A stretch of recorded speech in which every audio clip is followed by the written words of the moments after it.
बात उस समय की है जब भगत सिंह को फांसी की सजा सुना दी गई थी। अब इसे इत्तेफाक कहें या भगवान की मर्जी, उसे लाया भी हमारी ही जेल में गया था।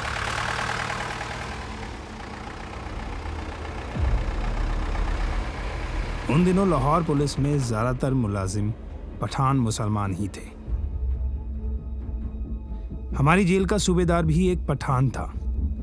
नाम था बाबर खान। बाबर एक निहायत ही जालिम इंसान था। अंग्रेज अक्सर ऐसे दरिंदों को जेलों में दहशत बनाए रखने के लिए इस्तेमाल करते थे।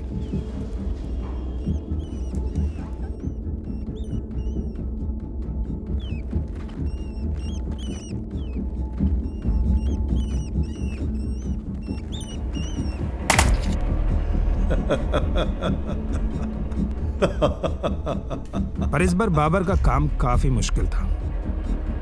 अंग्रेजों ने उसे एक ऐसा काम सौंप दिया था जिसे पूरा करना तो शायद खुद यमराज के बस का भी नहीं था।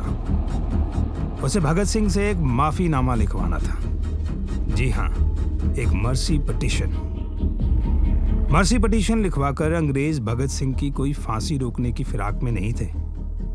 असल में अंग्रेज तो भगत सिंह की फांसी के बाद आने वाले तूफान की तैयारी कर रहे थे। वो जानते थे कि अगर भगत सिंह बिना घुटने टेके फांसी पर चढ़ जाता है तो उसके हौसलों से सीख ले सैकड़ों भगत सिंह पैदा हो जाएंगे। इसलिए उसे मारने से पहले उसके घुटने टिकाने बहुत जरूरी थे। बाबर खान ने पहले पहल तो लालच से काम करवाने की कोशिश की।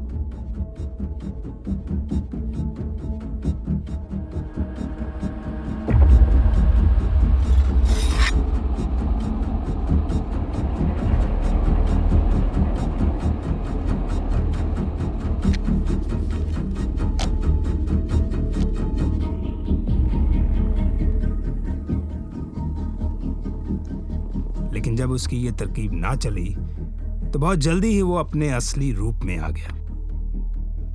मान तो यहां सब जाते हैं,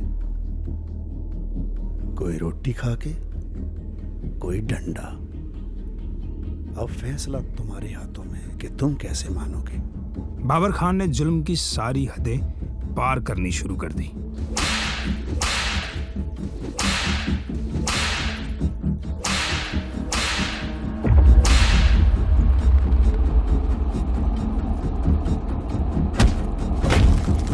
उधर भगत सिंह भी ना जाने किस मिट्टी का बना हुआ था।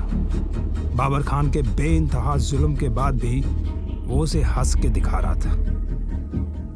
बाबर खान को यह सख्त हिदायत थी कि भगत सिंह को अभी जिंदा रखना है, लेकिन भगत सिंह को अपने ऊपर हंसता देख उससे रहा नहीं गया। उसने भगत सिंह का मुंह एक लिफाफे में बंद कर उसका दम घोटना शुरू कर दिया। तब मुझे लगा कि अब मुझे बोलना चाहिए। मैंने बाबर खान को एक मौका देने को कहा। मुझे लग रहा था कि जो काम पठान नहीं कर पाया है वो मैं कर सकता हूं। पठान के पास भी अब और कोई चारा नहीं था। उसने मुझे एक मौका देना ही सही समझा। सुना तो कई बार था, लेकिन भगत सिंह को इतनी पास से देखने के बाद ही समझ आया कि देश के जवान आशिक कैसे होते हैं। मैंने भगत सिंह के आगे सुबह का अखबार रख दिया। मुझे यकीन था कि इसे पढ़कर उसके पैरों तले जमीन खिसक जाएगी। जिन लोगों के लिए वो मरने की तैयारी कर रहा था, बाहर वही लोग उसे पानी पी पी कर आतंकवादी कह रहे थे। पर मैं देखकर बुरी तरह से हैरान था कि भगत सिंह पर इसका कोई फर्क नहीं पड़ा। जिस खबर को दिखाकर मैं उसके हौसले पस्त करने की कोशिश कर रहा था, उस खबर की कीमत उसके लिए ताश की दुक्की के बराबर भी नहीं थी। फिर गुड कॉप बैड कॉप वाला दांव फेल होने के बाद तो मेरे पास और कोई हथियार ही नहीं बचा। इसके बाद क्या था? बस फिर वही वैशी बाबर खान और उसके जुल्म।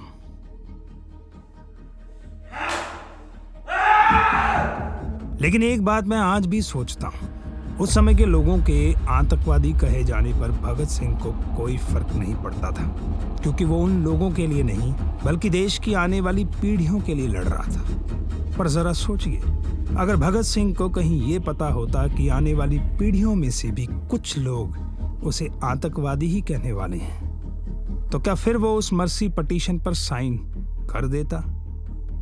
क्या फिर उसके बाद पैदा होने वाले सैकड़ों क्रांतिकारी पैदा ही ना होते? क्या फिर हमारे देश का इतिहास कुछ और होता?